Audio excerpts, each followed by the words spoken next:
ذالک فضل اللہ یؤتیہ من یشاء، کہ اللہ کا فضل اور انعام اسی کو کہا جاتا ہے کہ جس وقت اللہ سبحانہ تعالیٰ اپنے کسی بندے کو کوئی اپنا محبوب عمل کرنے کی توفیق نصیب فرما دیں، تو یہ فضل عظیم ہے اللہ کا.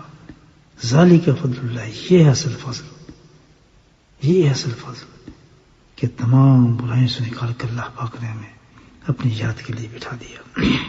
اور عند ظن عبد بھی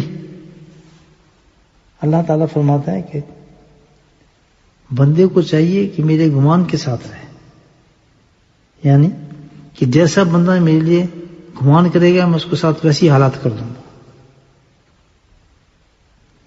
میں بندے کے گمان کے ساتھ ہوں، تو جیسا سوچے گا میں نے تیرے ساتھ ویسی معاملہ کر دینا ہے. اللہ اکبر، کتنا بڑا مسئلہ حل کرتی ہے یہ حدیث. آپ دیکھیں انا عند ظن عبدی بھی، تم برا سوچتے رہو گے وہ یہ ہو جائے گا فلاں ہو جائے گا، تو اللہ تعالیٰ کہے گا میں تجھ پہ ویسی کر دوں گا. اگر تم نے اپنے رب کے بارے میں اچھا گمان رکھا، نہیں میرا رب میرے ساتھ ہے، میرے ساتھ کیوں ایسا ہوگا؟ اللہ کی رحمت کیوں نہیں مجھ پر آئے گی؟ مجھے کیوں پریشانی آئے گی؟ بھائی تھوڑی سی آزمائش ختم ہو جائے گی تو میں کیوں اس میں مبتلا ہوں گا؟ مجھے کیا اس میں؟ سبحان اللہ، میرے سے کیا تعلق؟ اور ساتھ میں اس نے اس حالات کو کنٹرول کیا ہو اپنے ساتھ، تو یہ کر چکا ہو اور یہ بھی کہہ چکا ہو کہ میں تو اب انشاءاللہ نیک ہو گیا اور نیک عمل کروں گا، تو یہ تو سونے پہ سہاگا والا کام ہو جاتا ہے.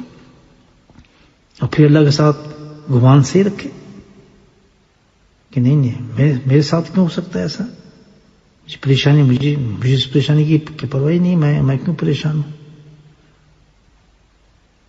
تو اس کا اتنا بڑا علاج ہے. آج جو ہم پر خوف تاری، اگر ہم اللہ سبحانہ تعالیٰ سے ظن سے ہی کر لیں تو اللہ سبحانہ تعالیٰ ہمارے ساتھ ویسی معاملہ پیدا فرما دے. عند ظن عبدی بھی، گمان اچھا رکھے انسان اللہ کے ساتھ، اللہ کے ساتھ ہمیشہ گمان اچھا رکھے، رحمت والا رکھے.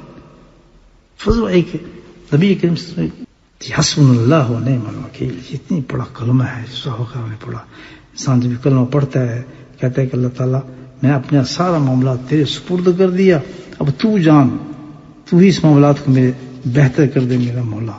تیرے سے بڑا کون ہے؟ اس کا سب وکیل ہے، سب سے بڑا تو ہے میرا مولا، دیکھنے والا، سب کو سننے والا، جاننے والا، قادر مطلق، سب کچھ تیرے حوالے ہے.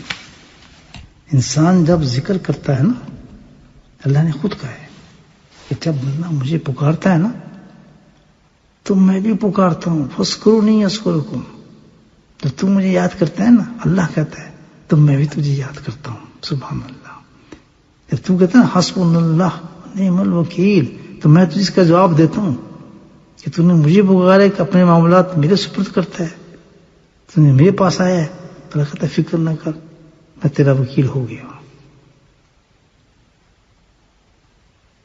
جس وقت بندہ ذکر کرتا ہے کوئی بھی، تو ہم ذکر کے کلمات کو دہراتے جو ہیں، بار بار دہراتے ہیں، بار بار دہراتے ہیں. اللہ بھی اسی قدر جواب دیتے ہیں، اسی قدر جواب پہنچاتے ہیں. اور یہ جواب سنتے ہیں، یاد رکھیں جواب سنا جاتا ہے، کانوں سے نہیں سنتے ہم.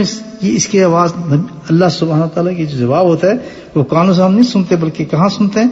دل کے اندر اس کی آواز کو سنا جاتا ہے.